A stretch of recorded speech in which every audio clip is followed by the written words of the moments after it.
All right, I'll start out with a couple updates on the guys. First of all with Rink, I think you guys know how much he wanted to play in that Michigan game. He gave himself every opportunity to be out there. He got out and stretched, got a couple shots up, and he had nothing in the tank. And I think I mentioned this after the game. He couldn't even keep water down, and the decision was made to not put him in that position. Got home that night, and the following day, so Wednesday, Rink had to go to the ER with severe dehydration. Was still battling it. Ended up getting home at about 2:30 in the morning after a couple bags of IV fluids. Felt better this morning and was able to come in, watch film with us, and then we took him through the very early non-contact portion of our practice. So we went through stations and got up and down a little bit in some non-contact drills, did our shooting drills, and then we got him off the floor. So if he responds well the rest of the day and has a good day tomorrow, we anticipate him being out there on Sunday, not knowing exactly what he's going to be able to give us. Obviously, he's lost a ton of weight. He's still very weak, but it was good to see him. It was good to see him back in the gym today. Oogie is out with the flu, not the same, whatever strain, I don't know what it is, but we're deciding to keep him home. Obviously, he's not playing right now, but we're doing everything we can to stop the spread of it. We're all battling some form of it, but Rink just, whatever he caught was nasty. As far as Braden, he was back on the floor today for a portion of the contact drills. He went through stations yesterday and did a little bit of work on the floor today. We got him out about halfway through, but it was good to get him some live reps. We'll see how he responds to it. When we initially saw the sprain, we thought it was going to be 2 to 4 weeks. We're 8 days out right now, so we'll see how he responds to the work that he did today, and then make a decision on Sunday based on how he does tomorrow. So those are the updates on our two guys. I guess with that, how does that impact the way that you plan for Illinois? Because those are two guys that you had in the first meeting. I guess do you plan prepared as if they're going to be available, or do you have kind of contingency plans? Yeah, we'll prepare both ways, Robin, and obviously we had prepared going into the Michigan game. We got a message from Andrew, our trainer, when I woke up that next morning when we were getting ready to go into film, and he let us know what Rink had been going through all night, not sleeping and not having a good night. So we anticipated and prepared, obviously, that he was going to play that game until the morning of. Still thought he might be available, but listen, Rink's a warrior. The fact that he even was out there based on having 2 days later being in the emergency room, shows you the type of character and the type of player that he is to even give it a go. So, we had to adjust, obviously, and I thought our guys really went out and competed at a high level. I did think we made a lot of mistakes, and we watched those in the film room yesterday on how we can better finish off games like that. Part of it was obviously the third straight game with 2 days prep, second in a row on the road.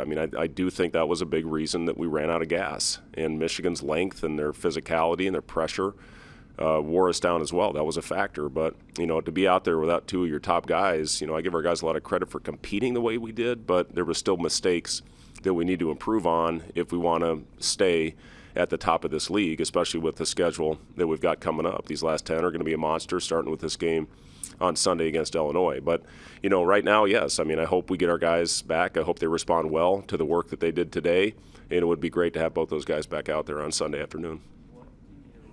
What can you say from that first Illinois game that play Sunday? Yeah, it was a high-level game. Both teams had really good offensive performances. Illinois has gotten even better. They're 130 points per possession. It's incredible what they're doing from an offensive standpoint. Tyler Underwood has done a great job of putting those guys in a position of success. And, they just isolate different guys, and they go at you, and they keep running it until you stop it, which most people have not found a way to do. And, we've got the shooting now with Boswell out of the lineup and starting Davis. I thought all their guys, top to bottom, in that game against Washington last night, the biggest thing to me was a 24-4 advantage on second chance points. They got 19 second chance points on us in the first go-around, and that's the battle. You try to force them to take as many contested shots as you can and try to do everything you can to finish off possessions. But they had a 44% offensive rebound rate the first time we played, and somehow we found a way to win. You're not going to win against Illinois very often if you give them almost half of their possessions back after a miss. What has Wadler done to sort of ascend in these last couple of weeks? Well, he had 47 in Mackey. That's incredible what he was able to do. Inefficient. That was the impressive thing, is how efficient he was. 9 for 11 from 3, 10 assists. I mean, he just makes the right play. He takes what the defense gives him. He doesn't force things, but he is so talented. You get up on him, he finds a way to go around you. He's got great pace on his moves. He's never sped up, but he's playing on a whole different planet right now. And again, when you help off, they've got shooting and lasers all around him, and they're knocking down shots at a high level. So this team, I think they've won 9 straight since the last time we played, or 10 after last night. So it's going to be we're going to have our hands full. We're going to have to come out and get off to a good start. I know it's going to be an unbelievable atmosphere in PBA. We're excited to get back in our building. It seems like we haven't been here in a while, and we have to continue to protect it. We get 6 of our last 10 at home, and we have to take advantage of that. With this is the first time you've had to, or get the chance to see how your team responds after a loss.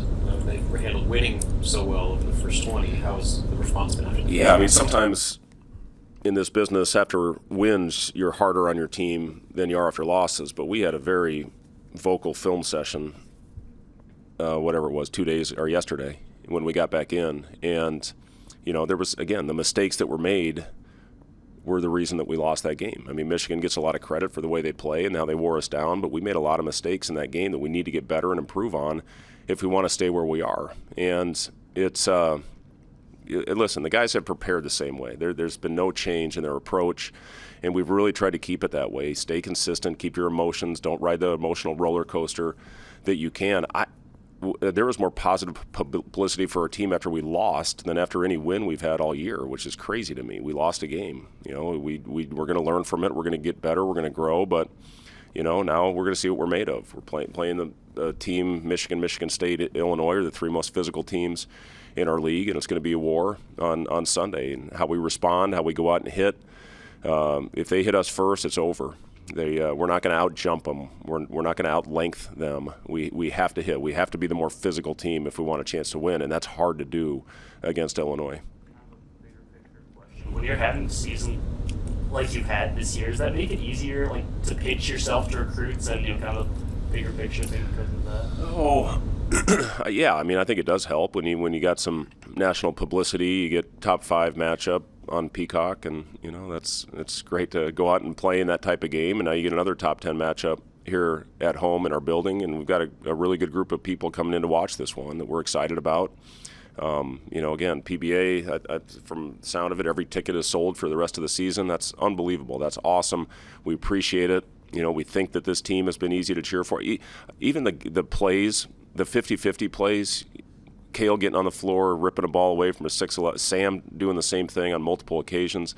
I did think we won the 50-50 battle, and that's why this team has been easy to cheer for. Win or lose, if you play harder, if you're more connected, that, I think, ignites a fan base. And that's why I think we're sold out. Yeah, we've won some games, but we play the right way.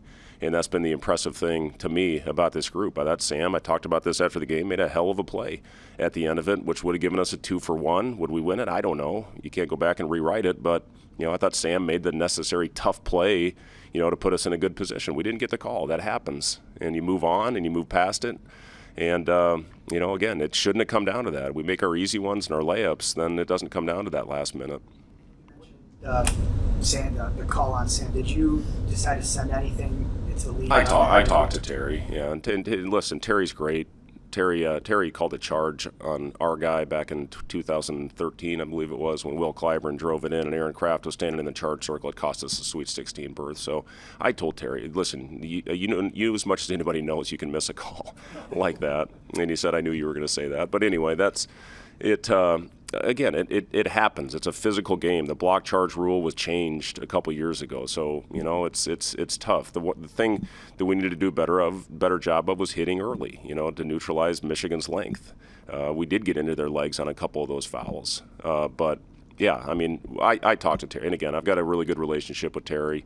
I've joked with him about that every time I see him, but yeah, it was. I thought it was a great play by Sam, but it didn't go our way. I know you spoke about Leo after the game, but how much does it help a young guy sometimes when he just gets thrown into a tough spot and to now have that in his pocket? Yeah, it's a confidence builder for sure for Leo, and I know I've talked about this a lot in the past, whether it was Jamarcus or Sam taking advantage when Bandamel and Juwan went down, or in Leo's case, when you're down a couple guys, you just don't know what's going to happen. It's foul trouble. It's an ankle with Braden. It's the flu with Rink that you're going to get thrown in there, and you better be ready. And it's kind of how I lived my whole career. I got opportunity when other guys got hurt or when other guys were out.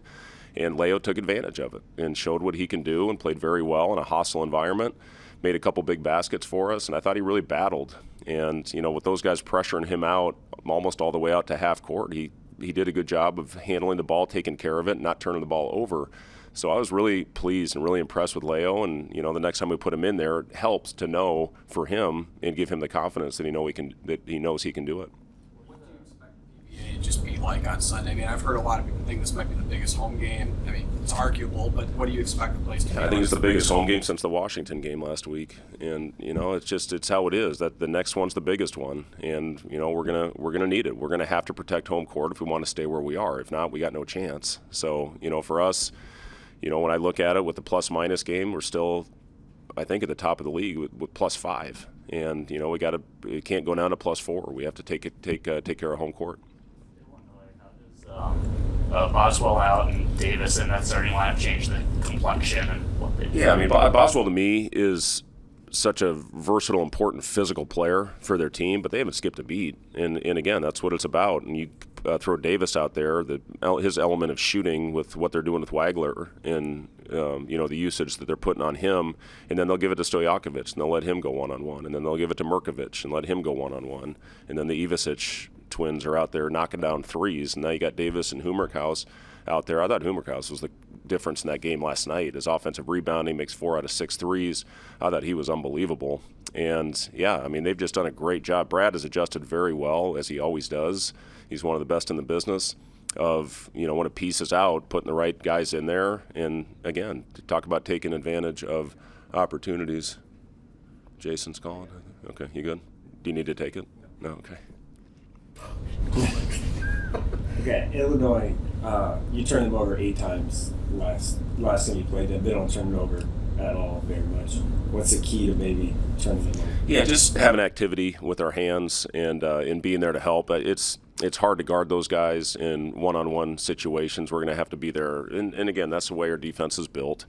And we have to have, we talk a lot about deflecting shots. We have to deflect their passing as well and have really good hands to force looping passes to buy our rotations time. But yes, I mean, we did a great job. I think we turned Michigan over 19 times in our game. Now, we weren't very efficient off of that. We had 13 live ball steals that really didn't result very much on the other end. So we've got to be more efficient. When we do create those opportunities, we have to be better in converting.